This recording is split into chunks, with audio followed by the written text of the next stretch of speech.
इस चुनाव में लगता है कि वो उसका विस्तार हो जाएगा। अच्छा कौशिक साहब, एक सवाल यहाँ पे ये भी आता है, आप दोनों से ही मेरा सवाल है। अमूमन जब जनता, हम जब एक पत्रकार ना होकर या एक विशेषज्ञ ना होकर, जब हम एक आम जनता की तरह सोचते हैं कि हमारी भलाई कहाँ है, तो हम क्या बहुत सारे चेहरों पर यकीन करते हैं, या जब बात हो कि एक ही चेहरे के नाम पे हमें वोट देना है, वहाँ पर हमारी स्थिरता ज़्यादा क्या होती है? एक मैं आम आदमी की मानसिकता के हिसाब से समझना चाहूँगी कि जब वोटिंग प्रक्रिया चलती है तो व्यक्ति को क्या प्रभावित करता है? व्यक्ति की छवि कैसे बनती है? छवि उसके रिकॉर्ड से बनती है कि आपने पीछे क्या काम किया। चुनाव में प्रधानमंत्री नरेंद्र मोदी की जो छवि है, वो जब 2014 में जो वो छवि थी, वो गुजरात के मॉडल को लेकर के, या गुजरात में उन्होंने किस तरह का डेवलपमेंट का काम किया, कैसे अपने राज्य को उन्होंने मजबूत बनाया, आगे बढ़ाया, वो छवि थी। और अब जो चुनाव आगे के हुए, उसमें जो प्रधानमंत्री के तौर पर उन्होंने देश में क्या काम किए, किस तबके को, किस गरीबों के लिए और अलग अलग वर्गों के लिए उन्होंने क्या काम किया, तो वो अलग अलग वर्गों को अपने अपने वर्गों के लिए जो काम हुए हैं उन्होंने आकर्षित किया, और उसके कारण से एक उनकी पूरी छवि बनती गई।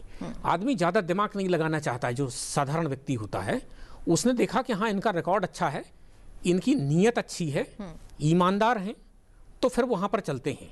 आप देखिए कि आज़ादी के बाद से भारत में जो सबसे अधिक लोकप्रिय नेतृत्व जो हुआ है, उसमें नेहरू जी पहले रहे, 17 साल प्रधानमंत्री रहे इस देश के। इसके बाद में इंदिरा जी की भारी लोकप्रियता रही, एक समय था जाके। फिर राजीव जी एक बहुत ब्रीफ पीरियड में, मतलब वो तो उस लहर पर सवार होकर के आए थे जब 412 सीटें जीती थी, इंदिरा जी नहीं रही थी उस समय। इसके बाद में अटल बिहारी वाजपेयी लोकप्रियता के मामले में आए, फिर नरेंद्र मोदी जी जो आए हैं। लेकिन ये भारतीय जनता पार्टी और कांग्रेस, ये बड़ी राष्ट्रीय पार्टियों के नेता थे जो राष्ट्रीय स्तर पर लोकप्रियता लेकर के आए थे। अब आप इनसे, भाजपा और कांग्रेस से बाहर अगर देखें, तो वो समाजवादी जो विचारधारा की थी, जनता दल बना, जनता दल, ये सब टूटे अलग अलग जो चीज़ें, उसमें नीतीश जी का जो कद है, वो किसी समाजवादी नेता ने उतनी लोकप्रियता नहीं पाई जितनी नीतीश जी ने पाई है जी। तो यहाँ पर नीतीश जी जो हैं, वो अगर 5वीं बार सरकार बनाने जा रहे हैं, तो ये साधारण घटना नहीं है। ये भारत की राजनीति में, वो भी मोदी जी के जो है बाद, अगर लोकप्रियता में अगर किसी नेता को अगर पूरे देश में अगर इस समय राजनीतिक परिदृश्य में देखेंगे, तो नीतीश जी ही आते हैं वहाँ पर। सचिन जी को शायद जाना होगा। सचिन जी, आपका बहुत बहुत धन्यवाद, आप हमारे साथ जुड़े हुए। हमारा ये प्रसारण लगातार चलता रहेगा, और सवाल जो है, इसी सवाल को मैं थोड़ा सा आगे बढ़ाता हूँ। हम लोग लगातार आज सुबह से चर्चा कर रहे हैं, महिला मतदाताओं की बात कर रहे हैं, उनका मत प्रतिशत जो है 10% रिकॉर्ड वृद्धि के साथ देखा जा रहा है। फर्स्ट टाइम वोटर्स की बात कर रहे हैं, युवा वोटर्स की बात कर रहे हैं। क्या इस पूरे परिणाम में जो पुराने वोटर्स हैं, उनका भी बहुत बड़ा रोल रहा है, भूमिका रही है? क्योंकि नए वोटर ने तो नया भारत देखा है, इन लोगों ने पुराना भारत और पुराना बिहार देखा था, इसलिए भी कहीं ना कहीं ये बदलाव नजर आ रहा है। बिल्कुल, कौशिक जी के साथ हम ये बातचीत जारी रखेंगे। बहुत बहुत धन्यवाद सचिन जी, आप हमारे साथ इस कार्यक्रम में हमारे साथ शामिल हुए और आपने बिहार की राजनीति और बिहार के चुनावों पर प्रकाश डाला। बहुत बहुत धन्यवाद इस कार्यक्रम में हमारे साथ शामिल होने के लिए। बहुत जल्दी नए मेहमान के साथ हम जुड़ेंगे। कौशिक जी प्लीज़ प्रकाश डालिए। जी, देखिए, आपने कहा था कि क्या हम किसी नए चेहरे पर विश्वास करना चाहते हैं, हाँ, या पुराने चेहरों पर हम देखते हैं। हाँ, आप इसको ऐसे भी देखें कि आप कोई भी कंपनी का कोई प्रोडक्ट यूज़ करना शुरू करते हैं, और अगर आप उस उत्पाद का उपयोग करते करते आपको जो उस उत्पाद से अपेक्षाएं होती हैं, कहीं ना कहीं अगर वे अपेक्षाएं आपकी पूरी हो रही होती हैं, तो आप उस प्रोडक्ट के पक्के उपभोक्ता बन जाते हैं। यानी आप उस प्रोडक्ट को चेंज नहीं करना चाहते हैं किसी भी स्थिति के अंदर। लेकिन यदि आप उस प्रोडक्ट से ऊब जाते हैं और आपकी अपेक्षाएं पूरी नहीं होती हैं, तब आप विकल्पों की तलाश में निकलते हैं। यही बात यहां राजनीति में भी लागू होती है कि यदि आपने किसी नेता या नेतृत्व पर विश्वास करके उसको कहीं ना कहीं अपना प्रतिनिधित्व करने का अवसर दिया है, और आपको लगता है कि वह आपका प्रतिनिधित्व बेहतर ढंग से कर रहा है और उन मुद्दों पर उस प्रकार से काम कर रहा है जो आपकी अपेक्षा थी, तो आपका विश्वास उस पर और मजबूत हो जाता है। और वह विश्वास जो है नीतीश कुमार जी ने बिहार के अंदर बिहारी मतदाताओं का हासिल किया है, और उसमें विशेष रूप से महिलाएं हैं। जैसा कि शराबबंदी उन्होंने की, तो कहीं ना कहीं बिहार में लोग इस बात से परेशान थे, दुखी थे, विशेष रूप से जो महिला मतदाता थी, कि इस विषय पर कोई काम करने वाला नहीं है। लेकिन वहां महिलाओं में एक विश्वास पैदा हुआ कि हां, कहीं ना कहीं इसके लिए भी नीतीश कुमार जी ने काम किया। तो ये जो महिला मतदाताओं का विश्वास जो अर्जित किया है नीतीश जी ने, ये एक बड़ी मतलब जो है काम है, मुझे लगता है, जो नीतीश जी को कहीं ना कहीं एज दे रहा है। और उस पर से फिर मोदी जी का जो चेहरा है राष्ट्रीय स्तर पर सहयोग के रूप में, कि भी हम बिहार को ऊपर उठाने में राष्ट्रीय स्तर से जो सहयोग मिलेगा वो हम सब देने के लिए तैयार हैं। तो लगता है कहीं ना कहीं कि मतदाताओं को इस समीकरण पर विश्वास हो रहा है कि यदि नीतीश जी यहाँ लोकल नेतृत्व दे रहे हैं, और अगर बीजेपी उस तरह से उनको सपोर्ट सारा दे रही है हर तरीके से, तो हमें विकास के मार्ग पर बिहार को बेहतर ढंग से ये गठबंधन ले जा सकता है। बिल्कुल। अजय कौल जी हमारे साथ जुड़े हैं, वरिष्ठ पत्रकार हैं, हमारे साथ स्टूडियो में मौजूद हैं। बहुत बहुत स्वागत है आपका अजय सर। और हम बता दें Shrikant Pratyush, chief editor City Post Live Bihar, भी हमारे साथ जुड़ गए हैं वर्चुअली। श्रीकांत जी, आपका भी बहुत बहुत स्वागत है। ये जो रुझान आ रहे हैं, जो एक रिकॉर्ड मत प्रतिशत सामने आया है बिहार चुनाव को लेकर, और विशेष रूप से महिलाओं का मत प्रतिशत 10% से भी ज्यादा बढ़ा है, क्या उसी का ही रिफ्लेक्शन है ये रुझान?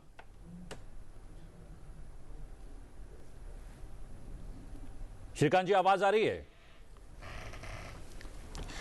अजय सर, आपसे ज़रूर जानना चाहूँगी, एक बहुत प्रचंड बहुमत के साथ अभी आगे दिख रही है एक वो पार्टी जो विकास के नाम पर बिहार में जनता तक पहुँची। जनता ने भारी बहुमत भी दिया और जनता बाहर भी आई वोटिंग करने। कैसे देखते हैं आप इस बदलती हुई राजनीति को, जो बहुत शांतिपूर्ण तरीके से अब तक चलती आ रही है, वो भी बिहार में? नहीं, ये बहुत रिमार्केबल है कि देखिए 2005 से सुशासन बाबू जी को बोलते हैं जी, नीतीश कुमार जी बैठे हैं उधर और बार बार जीत रहे हैं। और ये दिखाता है कि बिहार के लोगों को भी, जैसे हम अगर उनको ट्रेस करें कि जब आए भी थे 2005 से, हम उनको कवर भी करते थे, तो 2-3 जो मेजर स्टेप्स उन्होंने लिए, जैसे एक शराबबंदी, जो वहाँ से लोग परेशान थे, और औरतें जब पर्टिकुलरली परेशान थी, शराबबंदी एक मेजर था। क्राइम, जो वहाँ पे बहुत सारे जो अराजकता थी, जंगल राज जिसको बोलते थे, सुप्रीम कोर्ट ने भी बोला था कि जंगल राज है यहाँ पे। और उन्होंने क्या किया कि सारे जो क्रिमिनल्स वगैरह थे वहाँ पे, उनके खिलाफ केसेस खोल दिए, उनको सारे जेल बंद कर दिए, जो भी दबंग लोग थे। तो उससे क्या हो गया कि लॉ एंड ऑर्डर में बहुत अच्छी इम्प्रूवमेंट हो गई। और जंगल राज को जो कॉन्सेप्ट था, जो बिहार को माना जाता था कि यहाँ पे अराजकता है पूरी, कि कोई भी आके कुछ भी गाड़ी उठा ले, कोई मतलब किडनैपिंग करे, किडनैपिंग होती थी फॉर रैंसम, डॉक्टरों को मारा जाता था। आपको अगर याद हो, वहाँ पे ऐसे बहुत सारे किलिंग्स होती थी, जो एक्सटॉर्शंस होते थे। तो इन्होंने वो एक सबसे पहला एक कदम था कि वो सारे उनके केसेस वेसेस खोल के उनको सबको जेल में बंद कर दिया, जो बड़े बड़े दबंग थे। तो उसकी वजह से उनका जो सुशासन बाबू और जो लॉ एंड ऑर्डर, ये मेजर मैं मानता हूँ। और बाकी विकास तो एक डेवलपमेंट उनको माना ही जाता है कि डेवलपमेंट मैन है, और छवि इतनी साफ है, इमेज इतनी साफ है, तो इसलिए ये बहुत रिमार्केबल है कि वो चौथी बार भी जीत बिल्कुल। गए। कहीं ना कहीं क्राइम के ऊपर कानून भारी हो गया है, जैसा कि आपने बताया। निश्चित रूप से कौशिक साहब, आप हमारे साथ बने रहे इस चर्चा में। बहुत बहुत धन्यवाद आपका कि आपने बिहार की राजनीति पर प्रकाश डाला। बहुत बहुत शुक्रिया, बहुत बहुत धन्यवाद। अजय सर, आपसे बातचीत जारी रखूंगी। जिस तरीके से आपने बताया कि अब क्राइम के ऊपर कहीं ना कहीं कानून भारी हुआ और लोगों ने बढ़ चढ़ कर हिस्सा लिया। महिलाओं की तो अगर मैं खासतौर पर बात करूं, महिलाएं बढ़ चढ़ कर बाहर निकली घर से, उन्होंने वोटिंग किया, और एक जो वोटिंग टर्नआउट आया वो बहुत ही अच्छा प्रतिशत है। और जब भी महिलाएं बाहर निकली हैं तो कुछ बदलाव लेकर आई हैं, और एक बड़ा बदलाव लेकर आई हैं। क्या लगता है ये जो महिलाओं का वोटर टर्नआउट है, ये एक साइलेंट रेवोल्यूशन की तरह दिखाई दे रहा है?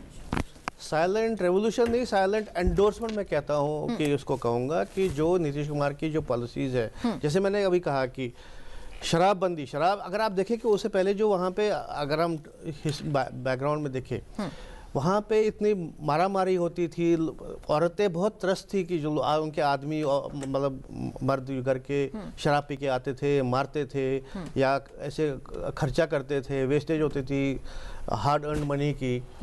तो औरतें बड़ी परेशान थी, वो हम जब सुनते भी थे, रिपोर्ट्स भी आती थी। तो वो मुझे लगता है कि जो शराबबंदी का इतने सालों तक उनको रखा, एक वो फैक्टर है। और दूसरा जो विकास, जैसे लॉ एंड ऑर्डर सबसे ज़्यादा किसको इम्पैक्ट करती है? विमेन को करती है, औरतों को करती है। अब जैसे कहते हैं कि भाई अब औरतें ठीक ठाक लड़कियां घूम सकती है, फ्रीली घूम सकती है, क्योंकि दबंग लोग, जैसे मैंने कहा, दबंग लोगों के ऊपर एक गाज गिरी है, उनको पूरा बंद कर दिया है। और अगर लॉ एंड ऑर्डर मतलब इम्प्लीमेंट होता है, पहले जैसे होता था कि भाई कोई भी कुछ भी करके, जैसे मैंने कहा किडनैपिंग होती थी, एक्सटॉर्शन होते थे, तो ये भी जो लॉ एंड ऑर्डर अगर अच्छा हो तो औरतों पे ही उनको ज़्यादा इम्पैक्ट होता है।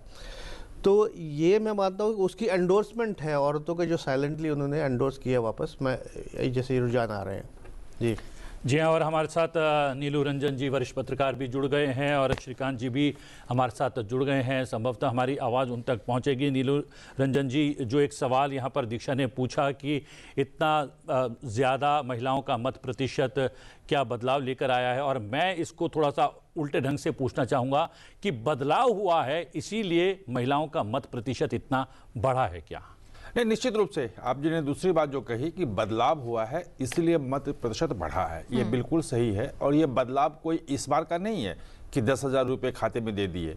ये बदलाव आपको 20 साल में दिखता है। बिल्कुल। जब पहली बार साइकिल दी लड़कियों को, 8वीं 9वीं क्लास में पढ़ने वाली लड़कियों को, तो लोगों ने कहा कि भाई ये साइकिल देने से क्या होगा। लेकिन वो लड़कियां साइकिल लेके चली और बड़ी बड़ी स्टोरी छपी, साइकिल से सैकड़ों लड़कियां जा रही हैं स्कूल पढ़ने के लिए। उसके बाद अगर आप देखेंगे 2015-16 में जाकर उन्होंने महिलाओं को पंचायत में आरक्षण दिया, 50% आरक्षण कर दिया कि भाई महिलाएं रहेंगी। उसके बाद जितनी भी वहाँ पे नौकरियां निकलती हैं उसमें 33% महिलाओं के लिए आरक्षण है। 2021 में 22 में जाकर उन्होंने किया कि जितनी भी फील्ड में ऑफिसर नियुक्त होंगी, BDO CO, ये तमाम फील्ड में काम है, वो में 33% महिलाएं होंगी। यानी कि महिला एम्पावरमेंट की बात पूरे देश में जो होती है, सिर्फ किताबों में लिखी जाती थी, सब कुछ होता था। बिहार एक ऐसा राज्य है जिसने सचमुच में महिलाओं को एम्पावर करके दिखाया है। वो महिलाएं जो साइकिल लेके 15 साल पहले निकलती थी, वो आज माता हैं, आज स्कूटर पे चल रही हैं, उनकी बेटियां आगे पढ़ रही हैं, वो जो एम्पावरमेंट फील कर रही हैं, वो जो निकल रही हैं सामने, आप सोच नहीं सकते हैं। और आज जो एक नया उन्होंने इस बार जो दिया है, लोग कह सकते हैं कि भाई 10,000 रुपये दिए वोट लेने के लिए, लेकिन वो 10,000 रुपये को अगर सीड मनी के रूप में आप देखें, जैसा कहा जा रहा है, और 2 लाख रुपए तक लोन मिलेगा, अपना काम कर सकेंगे। यानी कि महिला जो है वो आर्थिक रूप से स्वतंत्र हो जाए, घर में आर्थिक फैसले ले सके। ये भारतीय समाज में पहले 20 साल 25 साल पहले सोचा नहीं जा सकता था, वो उन्होंने किया है। और उसके बदले में महिलाएं अगर निकल के दे रही हैं तो इससे अच्छी बात और क्या हो सकती है? तो पूरे देश में होना चाहिए। बिल्कुल, पूरे देश में होना चाहिए। श्रीकांत जी हमारे साथ वर्चुअल माध्यम से जुड़े हुए हैं। श्रीकांत जी, एक समय था बिहार के लिए पूछा जाता था बिहार में काबा, और आज अगर हम बिहार का वोटर टर्नआउट देखें 67% से भी ज्यादा, तो आप ये बताइए कि क्या बिहार में विकास बा, इसलिए बिहार में जागरूकता बा? बिल्कुल, बिहार में विकास बा, इससे जागरूकता बा, और महिला सब एकदम ठान ले बड़ी जा क्या बात कि अपन सुरक्षा प्राथमिकता बा। तो महिलाओं ने अपनी सुरक्षा को, आजादी को प्राथमिकता दी है, और उनको लगता है कि तेजस्वी यादव की सरकार आएगी, महागठबंधन की सरकार आएगी, तो उनकी आजादी छिन जाएगी, उनकी सुरक्षा खतरे में पड़ जाएगी। और यही कारण है कि महिलाओं ने पूरे तरह से गोलबंद होकर नीतीश सरकार के पक्ष में वोट किया है। और नीतीश कुमार ने महिलाओं को बहुत पहले से साधा है। आज की बात नहीं है कि 10,000 रुपया दे दिया और महिलाएं खुश हो गईं। नीतीश कुमार ने सबसे पहले बच्चियों के लिए स्कूल ड्रेस योजना की शुरुआत की, स्कूल ड्रेस योजना की शुरुआत की, साइकिल दी उनको, बेटियां स्कूल जाने लगी। वहीं बेटियां आज 18 साल की हो गई हैं, वोटर हो गई हैं, तो कर्जा चुका रही हैं, नीतीश कुमार को वोट दे रही हैं। तो मुझे लगता है कि महिलाओं के कारण नीतीश कुमार को, एनडीए को ये एज मिल रहा है, और नीतीश कुमार को इस चुनाव में पछाड़ना बड़ा मुश्किल है। मैंने 150 विधानसभा क्षेत्रों में खुद जाकर रैंडम सर्वे किया था, लोगों से बातचीत की थी, और लोगों के मन में अभी भी डर है। जो जंगल राज वाला नैरेटिव है वो जिंदा है, जिंदा ही नहीं है, बहुत मजबूत है। क्या बात है। और उनको डर है कि महागठबंधन की सरकार आएगी तो फिर जंगल राज आ जाएगा। ये नैरेटिव तेजस्वी की राह का सबसे बड़ा रोड़ा है। तेजस्वी यादव ने इसको खत्म करने की कोशिश भी की, कहा कि मेरी सरकार बनेगी और खरमास महीने में, 1 महीने में सारे अपराधी जेल के अंदर होंगे, लेकिन लोगों को भरोसा नहीं हुआ लगता है उनके वादे पर। तो मुझे लगता है जंगल राज का नैरेटिव बहुत भारी पड़ा है तेजस्वी पर। महिलाओं में जो सुरक्षा की भावना है आई है नीतीश सरकार में। बिल्कुल अजय जी, ये जो महिलाओं का तो जिक्र बार बार हो रहा है, 10% से ज्यादा मतदान प्रतिशत बढ़ा भी है। जी जी बिल्कुल, ये सिर्फ नीतीश कुमार जी का नहीं, आपको मोदी जी का भी जो इम्पैक्ट है वो भी एक मानना पड़ेगा। इसके जो है यो एड ऑन होते हैं। जो नीतीश कुमार की जो छवि है जैसे लॉ एंड ऑर्डर की, उसके साथ मोदी जी की भी जो छवि है, उनकी जो लॉ एंड ऑर्डर की सिचुएशन, वो जो एनफोर्समेंट की है, वो भी इसको जोड़ना पड़ेगा इसके साथ ही। महिलाओं को लेकर जो एक महिलाओं को लेकर जो कानून बन गया, उससे भी विश्वास बहाल हुआ है। और प्रधानमंत्री ने सबसे पहले 2014 में कहा था कि हम लोग अपनी बेटियों से पूछते हैं, बेटों से पूछना चाहिए। उन्होंने लगातार अपनी बेटी बचाओ बेटी पढ़ाओ जैसे वो जो कैंपेन भी चली है, वो पढ़ाने का जो वो जो कैंपेन चली है या पढ़ाने का और जो मूवमेंट चली है, वो भी उसका इम्पैक्ट होती है। जो योजनाएं हैं अजय जी, हम कह सकते हैं कि उनका जो एक प्रभाव है वो स्टेट पर पड़ता है। तो जैसे वो मोदी जी बोलते हैं डबल इंजन की सरकार, डबल इंजन का इम्पैक्ट पड़ा है। मतलब ये सिंगल इंजन हम नहीं मानेंगे जी। ये महिलाओं ने तो इसलिए जो है वोट डाला है क्योंकि 2 विश्वसनीय चेहरे थे, नीतीश कुमार बिहार में और केंद्र में प्रधानमंत्री नरेंद्र मोदी। लेकिन युवाओं का मत प्रतिशत भी बढ़ा है, तो युवाओं ने किस आधार पर मतदान किया? देखिए, मैं अभी हम बार बार इसी सिक्योरिटी सब लोग चाहते हैं। जैसे हम बार बार कह रहे हैं कि औरतें या लेडीज या लड़कियां कौन नहीं चाहता। जब आप जंगल राज की बार बार बात होती है, क्योंकि ये कॉन्टेक्स्ट में है। बिहार में जो होता था पहले, जो 2005 में हम देखे हैं ना, 2005 में एकदम से बदलाव आ गया बिहार में। उससे पहले कि आप सिचुएशन देखें ना, रिपोर्ट देख लीजिए, उस डॉक्टर को पकड़ लिया, किडनैप कर लिया, 20 लाख रुपए ले लिए, उस टाइप से होते थे, एक्सटॉर्शन होते थे। डॉक्टर वहाँ पे खौफ में थे।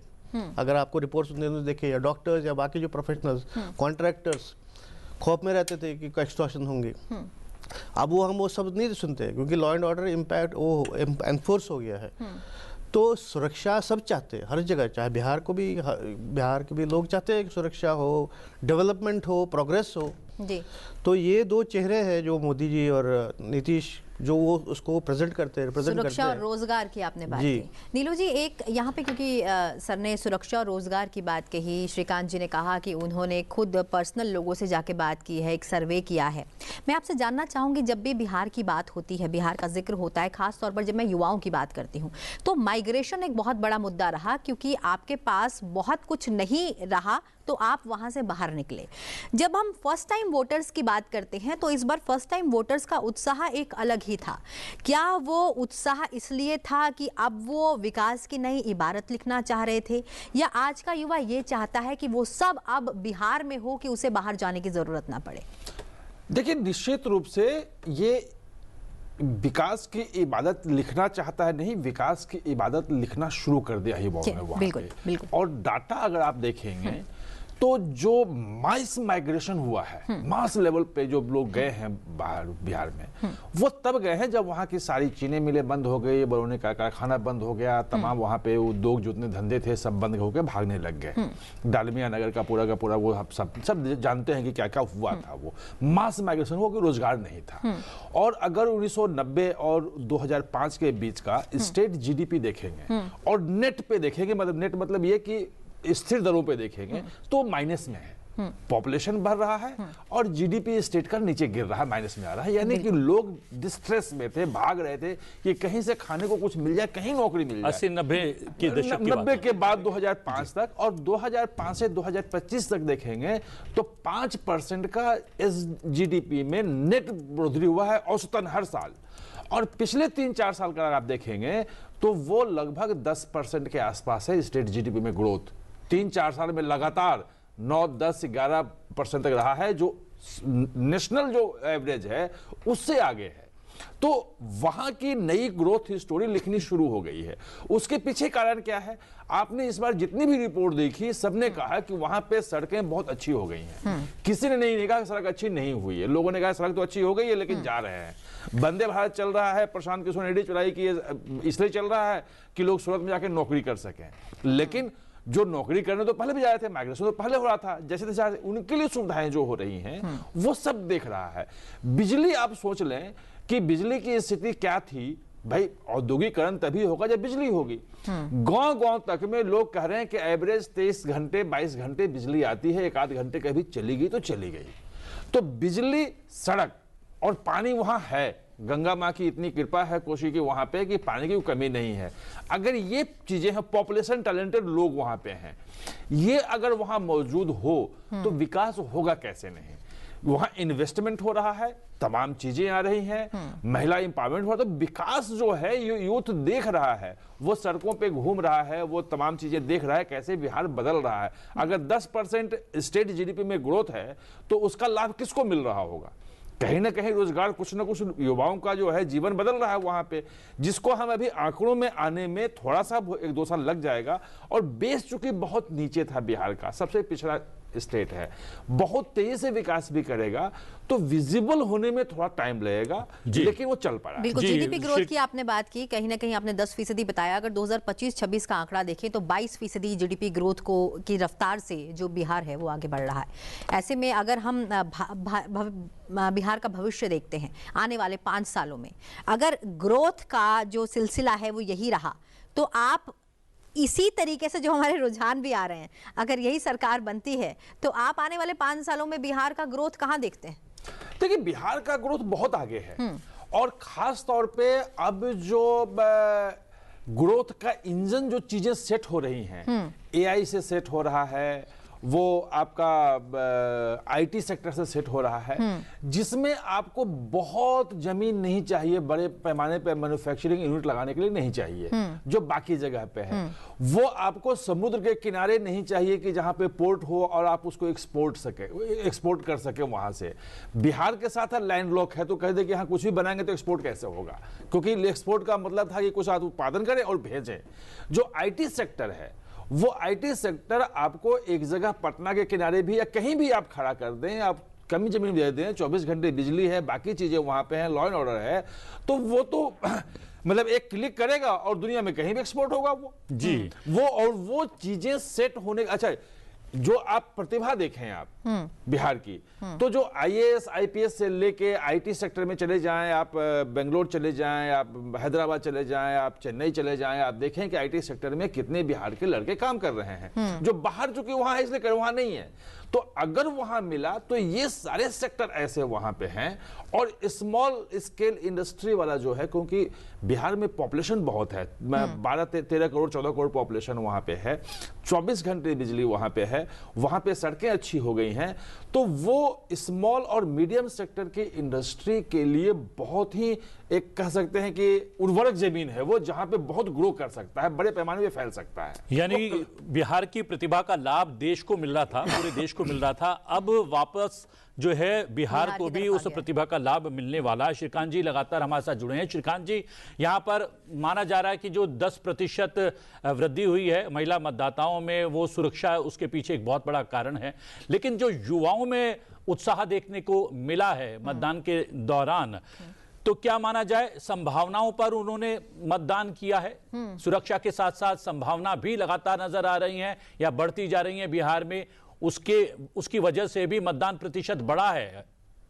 बिल्कुल, आपने ठीक कहा कि अभी लोगों को जो भी अच्छा होने की उम्मीद है वो नीतीश कुमार से ही उम्मीद है। वो तेजस्वी पर भरोसा नहीं कर रहे हैं। देखिए, युवा भले नहीं देखे हो जंगल राज, लेकिन उनके परिवारों ने तो भोगा है, देखा है, और वो समझा सकते हैं ना अपने बच्चों को कि तेजस्वी या महागठबंधन की सरकार आएगी तो क्या होगा। तो वो डर दिखा, मुझे ग्राउंड लेवल पर दिखा। और महिलाओं के लिए तो सुरक्षा प्राथमिकता है, आजादी उनकी प्राथमिकता है। पहले महिलाएं शाम होने के बाद घर से बाहर नहीं निकल सकती थी, बेटियों को कोई स्कूल नहीं भेजता था डर से कि कुछ हो जाएगा। अब वो डर खत्म हुआ है, हमारी बेटियां आजाद होकर स्कूल जा रही हैं, नौकरी कर रही हैं, घूम रही हैं, तो ये आजादी किस माँ बाप को अच्छा नहीं लगेगा कि हमारी बेटी आजाद है, सुरक्षित है। तो ये सुरक्षा सबसे बड़ा मुद्दा है। और नीतीश कुमार ने विकास तो बहुत किया है। बिहार में आप चले जाइए कहीं भी, बिहार के एक कोने से दूसरे कोने 5 घंटे में पहुंच जाएंगे आप। सड़कें चकाचक हैं। पहले एक जिला में जाने में हम लोग को पसीना छूट जाता था, दिन भर बर्बाद हो जाता था। एक दिन में मैं 3-3 जिला जाकर सर्वे कर लेता हूँ, घूम लेता हूँ। तो बिजली की स्थिति बहुत सुधरी है। तो जो गाँव में, शहरों में जो सुविधा थी वो गाँवों तक पहुंच गई है। तो लोग तो बदलाव देख रहे हैं और तेजस्वी इससे बेहतर विकल्प बन सकते हैं, बेहतर कर सकते हैं, ऐसी उम्मीद लोगों को नहीं हो रही है। उम्मीद नहीं है, उन पर भरोसा नहीं है। और जंगल राज का नैरेटिव सबसे ज्यादा महत्वपूर्ण भूमिका अदा किया है। सुरक्षा सबसे बड़ा मुद्दा रहा है। भाई पहले जान सुरक्षित रहेगा तब ना हम नौकरी करेंगे या कमाएंगे खाएंगे। जब सुरक्षा पर ही खतरा हो जाएगा तो फिर क्या होगा। तो सुरक्षा के साथ लोग कॉम्प्रोमाइज करने के मूड में नहीं है। और चुनाव के दौरान भी आपने देखा कई मतदान केंद्रों पर आरजेडी के लोगों ने किस तरह से दूसरी जाति के लोगों को जाने नहीं दिया वोट गिराने के लिए, उनके साथ मारपीट की। तो ये क्या गया मैसेज कि भाई ये लोग अभी मारपीट कर रहे हैं जब इनकी सरकार नहीं है, और सरकार आ जाएगी तो क्या करेंगे। बिल्कुल। तो तेजस्वी यादव नैरेटिव चेंज करने की कोशिश कर रहे थे। उनके समर्थक जंगल राज के नैरेटिव को और मजबूत कर रहे थे। मुझे लगता है कि मैंने तो पहले ही कहा था कि नीतीश कुमार और बीजेपी की सरकार बहुमत के साथ आ रही है। एक सर्वे जो भी कहे, ग्राउंड लेवल पर जाकर बात किया तो समझ में आ गई कि लोग क्या चाहते हैं। श्रीकांत जी, अगर सीमांचल, मिथिला, मगध, भोजपुर, अंग, कोसी, इन सभी क्षेत्रों की बात की जाए तो कहीं ना कहीं एनडीए आगे चल रही है। इतिहास बताता है कि बिहार के चुनाव हमेशा राष्ट्रीय राजनीति के संकेतक रहे हैं। आपको क्या लगता है इस बार जनादेश किसी एक दल के समर्थन का है या शासन के मूल्यांकन का संदेश? नहीं, ये शासन के मूल्यांकन का ही संदेश है। क्योंकि जितना नीतीश का जोर है, जितना नीतीश कुमार को समर्थन मिल रहा है, उससे ज्यादा ही समर्थन मिल रहा है मोदी जी को। तो मोदी, जो पुरुष और महिलाएं सब मोदी नीतीश कर रहे हैं। नीतीश कुमार ने चुनाव के पहले इतने बड़े बड़े ऐलान कर दिए और उसका लाभ भी मिलने लगा, तो अब कहाँ हिलने वाले हैं लोग। और मोदी जी के योजनाओं का तो लगातार लाभ मिल रहा है। राष्ट्रीय सुरक्षा, आतंकवाद भी मुद्दा है। मोदी जी का जो 56 इंच वाला सीना है लोगों को अभी भी पसंद है, उस पर गुरूर है। तो मोदी जी और नीतीश कुमार के चेहरे पर ये चुनाव लड़ा गया है। ये चुनाव किसी उम्मीदवार की जीत नहीं है, कोई विधायक नहीं जीता है, कोई मंत्री नहीं जीता है। नीतीश कुमार और मोदी जीते हैं, वही लड़े हैं बिहार में लड़ाई। अजय जी, आमतौर पर देखा जाता है कि पिछले 5 बरस में आपने क्या कुछ किया, उसका जो है परिणाम जो है मतदान के बाद नज़र आता है। लेकिन क्या जो अंतिम समय में भी मतदान से पूर्व जो बड़े निर्णय लिए गए, जैसे वंदे भारत चलाई गई, उसके अलावा मखाना बोर्ड जो है वो बनाया गया, वो भी एक टर्निंग पॉइंट साबित हुआ क्या? उसने भी काफ़ी कुछ काम किया क्या? ये देखिए, इम्पैक्ट तो होता ही है। अब देखो, जब आप वोट डालने जाते हैं, आप देखते हैं अब पीछे क्या हुआ और आगे हम क्या एक्सपेक्ट कर सकते हैं और किस से एक्सपेक्ट कर सकते हैं। तो वो जो बड़े मेजर फैक्टर्स यही रहते हैं कि भाई इसने काम किया है तो इसका रिकॉर्ड, जैसे कोई एम्प्लॉय भी अगर हम देखें तो देखते हैं भाई इस एम्प्लॉय ने अच्छा काम किया है, इसको हम आगे कंटिन्यू करेंगे। तो हर तरह का देखा जाता है कि भाई अब जैसे इनकी जुगलबंदी, जैसे अभी इन्होंने भी बोला कि भाई नीतीश कुमार और मोदी जी जो अभी जो गठबंधन है, जो ठीक ठाक मतलब ऐसे प्रोग्रेसिव आउटलुक है, प्रोग्रेसिव आउटलाइन भी है। जैसे आप वंदे भारत की बात, ट्रेन की, वंदे भारत एक्सप्रेस ट्रेन की बात की, या आगे भी और सारे वहाँ पे क्यों मैन्युफैक्चरिंग वहाँ पे अब यह हो रही है, प्राइवेट सेक्टर जा रहा है, अडानी फैक्ट्री लगा रहे हैं वहाँ पे, कंपनी लगा रहे हैं। या अब वो आप अगर जैसे आप 1990 से पहले आप इमेजिन नहीं कर सकते कोई प्राइवेट सेक्टर वहाँ पे जाए। डरते थे लोग, जैसे मैंने अभी कहा एक्सटॉर्शन इतने डरते थे लोग, वहाँ से लोग वाकई आते थे। हमारे साथ कई सारे दोस्त इसलिए आ गए कि वहाँ पे सिक्योरिटी नहीं है। कई सारे डॉक्टर वहाँ से भाग गए कि वहाँ पे सिक्योरिटी नहीं है। तो अब अगर वापस अगर वहाँ पे प्राइवेट सेक्टर जा रहा है, अब प्राइवेट सेक्टर को कोई अडानी टाइप बड़ी कंपनी कोई खड़ी कर दे, हज़ारों लोग वहाँ पे एम्प्लॉय होंगे। तो जिससे रिवर्स माइग्रेशन हो सकती है, जो वहाँ से लोग आ रहे हैं। जो बिहार के लोग बड़े एंटरप्राइजिंग होते हैं, बड़े टैलेंटेड होते हैं, हमने देखे। और वो आइडिया है कि भाई उनको वापस अपने बिहार में, अपने घर में ही उनको काम मिले। उनको बाहर क्यों जाना पड़े, बाकी स्टेट हैदराबाद वगैरह क्यों जाना पड़े, बैंगलोर बिल्कुल, वगैरह? बिहार का युवा बिहार में ही रहे, ये बात थी। जी, मैं ये जानना चाह रहा था कि पंजाब ने अपनी किसानी को, अपने किसानों को एक ताकत बनाया। बिहार में भी जो है किसान जो हैं फसल के लिए लगातार जो है अपना पसीना बहाता है, लेकिन वहाँ पर वो शक्ति, वो ताकत नहीं बन पाया। लेकिन अब जो नई योजनाएं आई हैं, नई घोषणाएं की हैं, या फिर जो सहयोग या सपोर्ट हुआ है, जैसा कि मैंने मखाना बोर्ड की भी बात की है, उसके बाद क्या माना जाए आने वाले समय में अब बिहार भी जो है कृषक के रूप पर जो है एक शक्तिशाली राज्य के तौर पर सामने आने वाला है? नहीं, देखिए निश्चित रूप से आएगा, निश्चित रूप से आएगा। और पंजाब और बिहार की तुलना नहीं कर सकते हैं। पंजाब दरअसल आप जब अंग्रेजों के जमाने से देखेंगे तो पूरा पंजाब जो पाकिस्तान वाला भी और ये भी है, वो एग्रीकल्चर का था। नहरें यहाँ बहुत अच्छी बनी थी और वो एक विरासत में मिला। और जब 1966-67 में जब हरित क्रांति की बात हुई तो ये सबसे अच्छा इलाका माना गया और यहीं से हरित क्रांति की शुरुआत हुई। हरियाणा पंजाब ने समझिए कि पूरे देश का पेट भरा है और उस भूखमरी के दौर से बाहर निकाला है। वो एक अलग डायमेंशन है। जो ये अभी का जो बिहार की बात आ रही है, उसमें जो बिहार की जो मूल समस्याएं हैं, 20 साल में जंगल राज खत्म हुआ, ग्रोथ के रेट पे आया है। आपने खुद कहा कि मैं 10 से 11% बताया था, आपने कहा कि इस साल तो 22% का अनुमान है, बिल्कुल अनुमान है, वो 15% मतलब एक ग्रोथ के रेट पे चल पड़ा है, दौड़ पड़ा है। बिजली हो गई है, सड़क हो गई है, सुरक्षा हो गई है। अब है क्या कि वहां के लोगों की जरूरत क्या है अलग अलग क्षेत्र के, और क्यों वहां पे नीचे है। जैसे मखाना का आप देखें तो मखाना हर दिन जो है गरीब पानी में अंदर घुस करके और मखाना चुनता रहता है, बिनता रहता है। वो 500-600 से लेके 1000 रुपए तक कमाता है पर डे। अगर वो 5-6 महीने का उसका काम होता है। वो मखाना का डेवलपमेंट कैसे हो, उसको वैज्ञानिक तरीके से कैसे निकाला जाए, उसमें जो लोग हैं जो निकालने वाले हैं उनकी सेफ्टी के लिए क्या हो, क्या क्या चीजें उनको दी जाए, इस पे कभी कोई ध्यान ही नहीं गया। बिहार के मखाना की बात कर रहे हैं, लेकिन मखाना उद्योग में जो लगे हुए हैं, जो बेचारे निकाल रहे हैं, वो कैसे उसमें टेक्नोलॉजी आए, कैसे वो बेहतर हो, मखाना की क्वालिटी कैसे बेहतर हो, उत्पादन कैसे हो, कभी सोचा नहीं गया। ये चीजें पूरे कोशी को जो अगर आप देख लें तो कोशी नदी को कहा जाता है कि बिहार का शोक कहा जाता है, कि वो बिहार का शोक है। वो पूरा का पूरा डुबा देता है। वो 6-7 किलोमीटर चौड़ी उसकी पाटें हो जाती हैं, उसके दोनों तरफ बांध बनाए गए हैं, वो टूट जाते हैं। बड़ी समस्या खासतौर पर मिथिलांचल में है वो, और कोशी शोक कहा जाता है।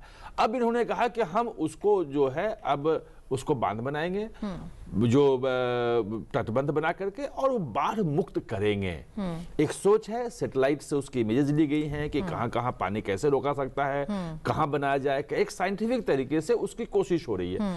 तो बिहार की जो स्थायी प्रॉब्लम है, जिसके कारण बिहार पिछड़ा हुआ है, जिसके कारण बिहार की खेती को वो चीजें नहीं मिल पा रही जो मिलनी चाहिए, जो उसके एडवांटेजेस जो हैं। कृषि आधारित उद्योग कैसे आएगा वहां पे अगर कृषि है तो ये चीजें अगर आप देखेंगे, और वहां जो खेती होती है इथेनॉल उत्पादन में बिहार बाकी राज्यों से ज्यादा आगे हो गया है। वो इसीलिए क्योंकि उसमें जो कृषि अवशिष्ट पदार्थ हैं वही यूज होते हैं, और वहां उसकी कीमत मिलने लगी है, वहां उसका अच्छा उद्योग चल पड़ा है। तो बिहार अब एक अच्छे इंडस्ट्रियल, मतलब ये मैं नहीं कह रहा हूं कि बहुत बड़ा कोई असेंबली लाइन लग जाएगा और वो मतलब कार की जो बड़ी फैक्ट्री लग जाएगी, उसकी जगह वहां पे कम है। लेकिन हाँ, आईटी का और जो टेक जो है, मतलब इस कह सकते हैं कि जो हाई एंड टेक्नोलॉजी वाली जो फील्ड हैं, एआई का, ये सब का, और छोटे छोटे मैन्युफैक्चरिंग यूनिट का, ये पूरा का पूरा वहां पे एक लाइन खींच सकता है। और वहां पे मतलब बहुत सारी यूनिट्स आ सकती हैं, चैन आप क्रिएट कर सकते हैं, हब आप क्रिएट कर सकते हैं कि एक प्रोडक्ट बनाने के लिए, कोई भी एक प्रोडक्ट है तो 50, 100, 200 यूनिट एक साथ काम कर रही है, एक दूसरे कंपोनेंट बना रही हैं, और वो चल रहा है। इसकी बहुत बड़ी संभावना है और उस दिशा में चल पड़ा है। अगर बीजेपी का आप घोषणा पत्र देखेंगे जो जारी हुआ था, इंडिया का इनफैक्ट शायद बीजेपी का संकल्प पत्र था, तो उसमें आप देखेंगे तो उसमें ये लाइन है, आईटी का लाइन है, डिफेंस कॉरिडोर की लाइन है, उसमें एआई की भी लाइन है, और एसएमई का भी है कि हर डिस्ट्रिक्ट में हम एक जो है वो इंडस्ट्रियल हब हम बनाएंगे, जिसमें स्मॉल और मीडियम स्केल एंटरप्राइजेस के लिए जगह होगी। और उस डिस्ट्रिक्ट का जो क्या खास क्वालिटी है, एग्रीकल्चर बेस्ड हो सकता है, कुछ और टैलेंट क्या है वहां हो सकता है, IT बेस्ड हो सकता है, वो देख के वो तय करेंगे। वो है भी, वो लाइन में है भी। श्रीकांत जी, आप तो बिहार में रहते हैं, आपने बिहार का गहन चिंतन भी किया है, कई सर्वेज भी किए हैं, बिहार को आप अच्छे से समझते भी हैं।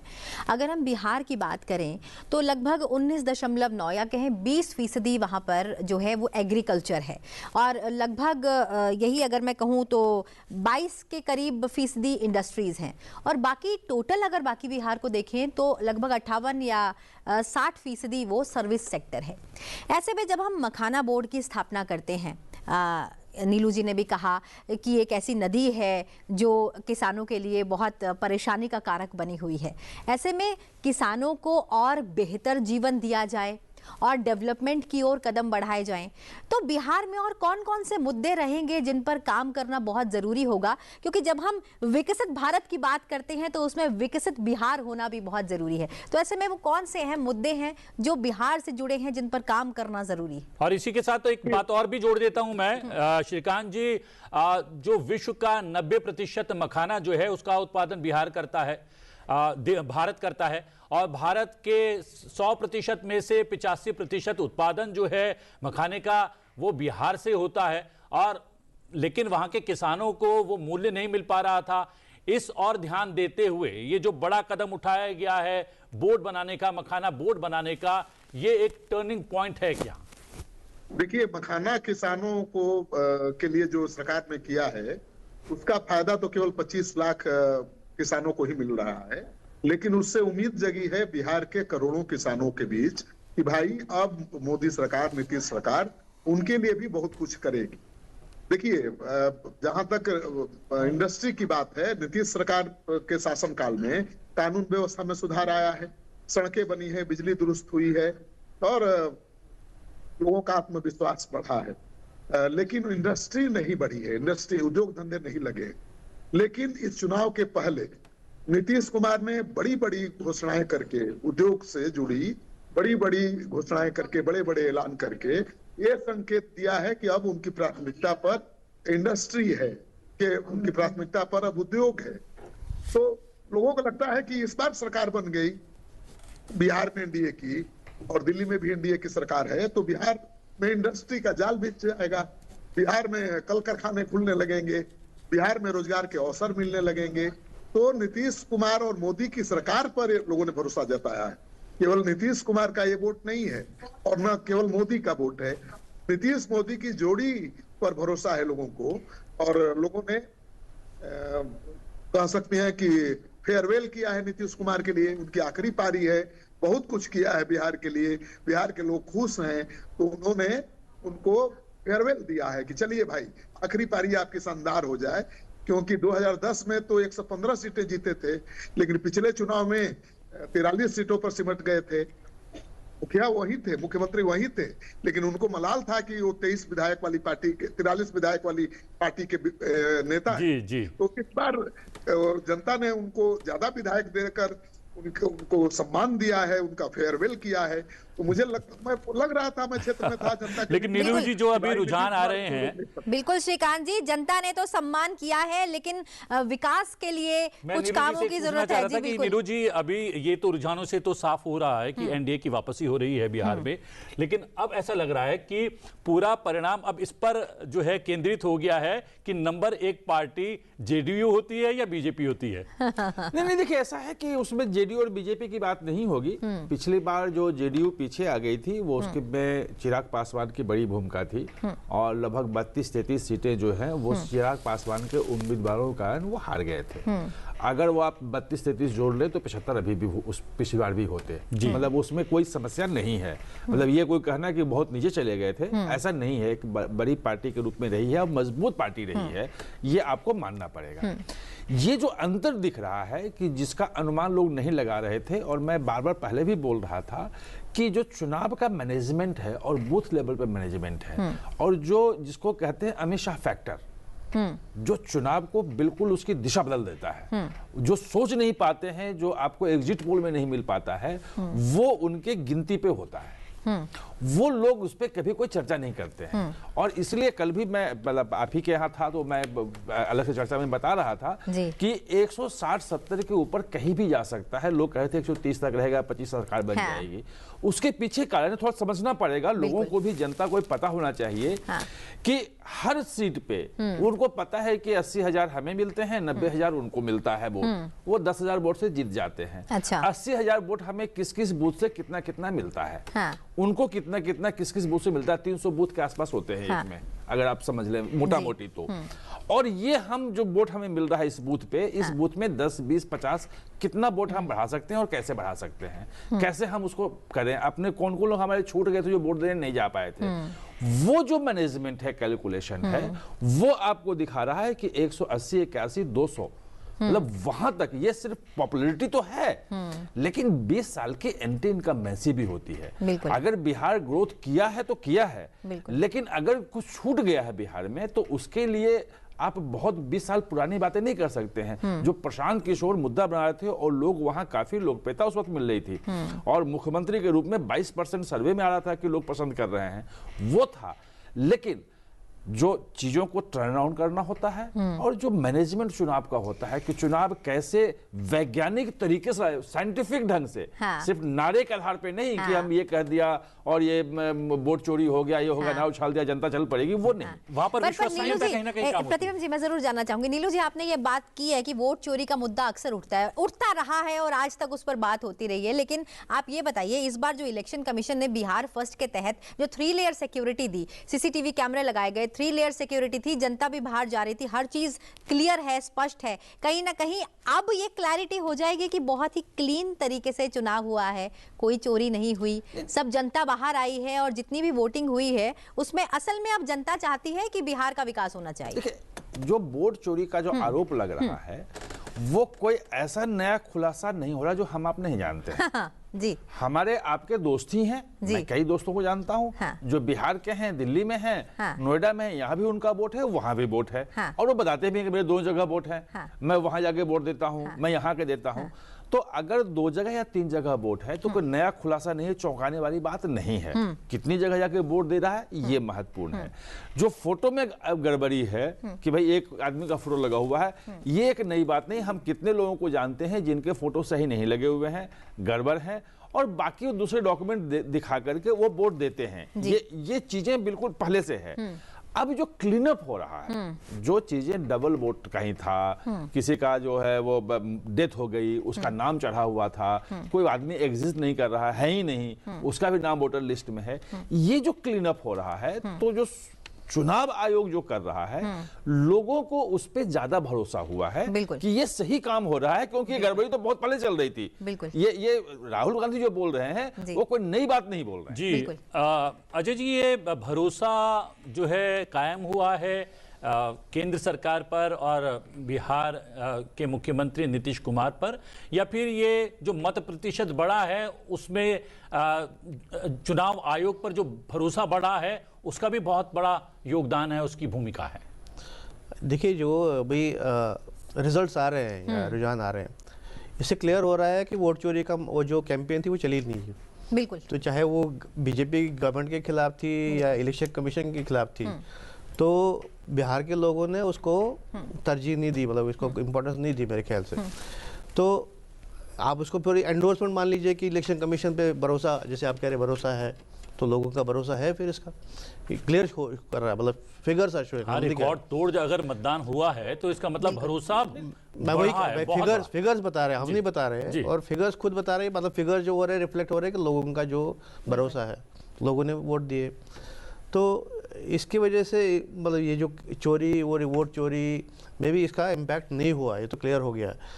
तो मैं भी ऑपोजिशन को कुछ और मुद्दे ढूंढने चाहिए। देखिए, ऐसा है कि बहुत ज्यादा नहीं बढ़ा है, वो बढ़ा इसलिए दिख रहा है कि उसमें लगभग 65 लाख लोगों के वोट कम हुए हैं। हाँ। जो डबल थे, जो बाहर माइग्रेट कर गए थे, वो थे, जो वोट देने नहीं आते थे, हाँ। वो थे। उसको ऐसा समझ सकते हैं कि अगर 100 में से 60 लोग वोट देते हैं तो हम कहते हैं 60% वोट हुआ, लेकिन 90 में से 60 लोगों ने वोट दिया तो हो जाता है 66% वोटिंग हुई जी। तो वोटिंग तो 66% बढ़ गई। हाँ। लेकिन सचमुच में जो वोट है वो उतना नहीं बढ़ा। जैसे पहले फेज का, सेकंड फेज का मैंने नहीं निकाला है। पहले फेज का जब मैंने निकाला था तो 2020 में 121 सीटों पे 2 करोड़ 2 लाख वोट पड़े थे और 2025 में उन्हीं 121 सीटों पे 2,42,000 वोट पड़े, यानी कि 40 लाख वोट बढ़े। और वही 40 लाख वोट, लगभग 45 लाख वोट वहां बढ़े, नए ऐड हुए हैं, वहां कटे। तो ये अगर आप देखेंगे तो वोट परसेंटेज जो है वो बहुत ज्यादा नहीं है। दिख इसलिए रहा है कि जो गलत वोट था, जो था ही नहीं, होना ही नहीं चाहिए था, जहां वो साफ हुआ है, वो कम हुआ है। लेकिन महिला मतदाताओं का प्रतिशत तो बेतहाशा बढ़ा है। बहुत बेतहाशा बढ़ा है, बहुत ज्यादा बढ़ा है महिलाएं। और 2020 में भी नीतीश कुमार की सरकार चिराग पासवान के एंट्री होने के बाद अगर बनी थी तो ये कहा जाता है कि सिर्फ और सिर्फ महिला वोटर ने बनाया था।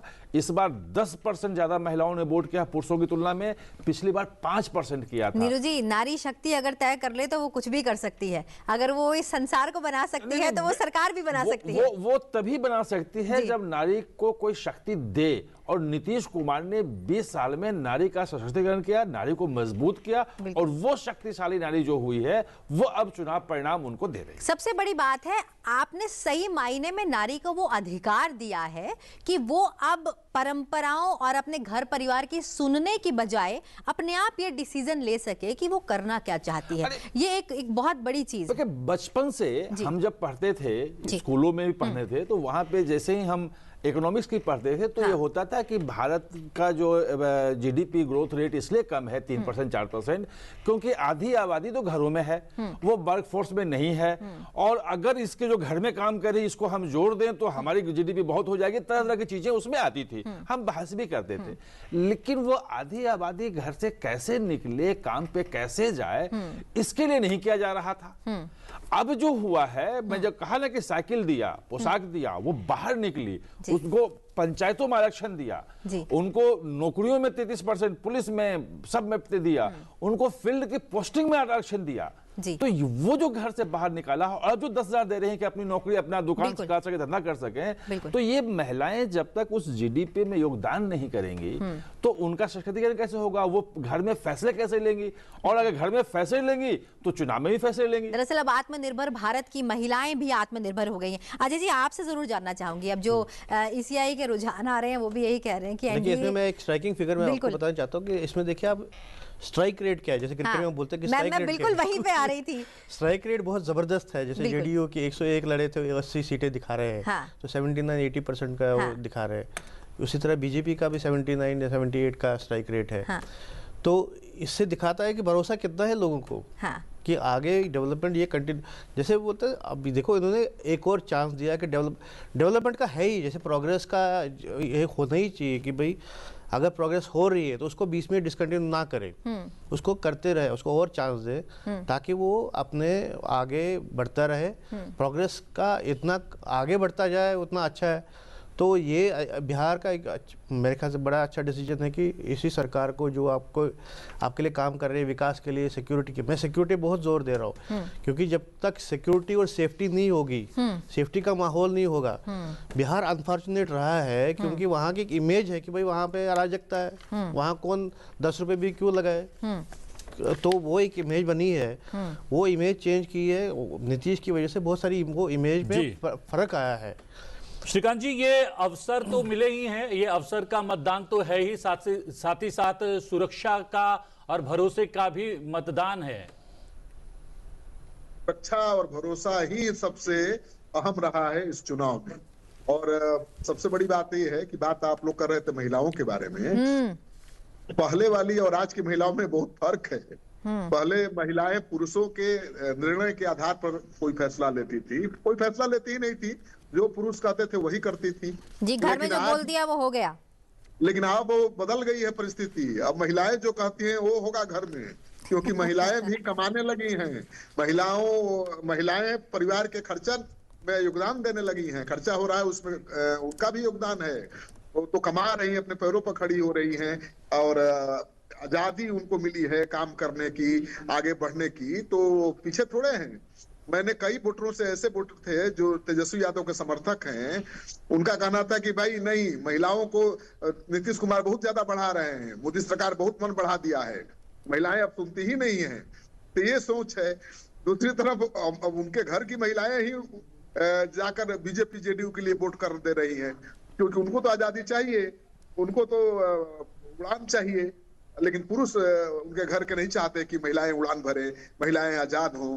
तो ये दकियानूसी जो सोच है, उसकी वजह से महिलाएं विरोध में चली गई और मोदी नीतीश के पक्ष में वोट कर दिया, जो हमेशा आरजेडी के लिए वोट पहले करती थी। तो कई बदलाव हुए हैं जी।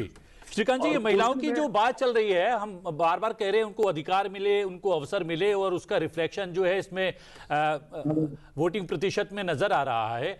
लेकिन ये क्या संवेद रूप से महिलाओं की बात की जा रही है बिहार की, उसमें क्या अकलियतों यानी कि माइनॉरिटी की मुस्लिम महिलाएं भी इसमें सम्मिलित हैं, क्योंकि उनको भी अधिकार जो है केंद्र सरकार ने और नीतीश सरकार ने दिया है। क्या वहां से भी वोट मिले हैं एनडीए को?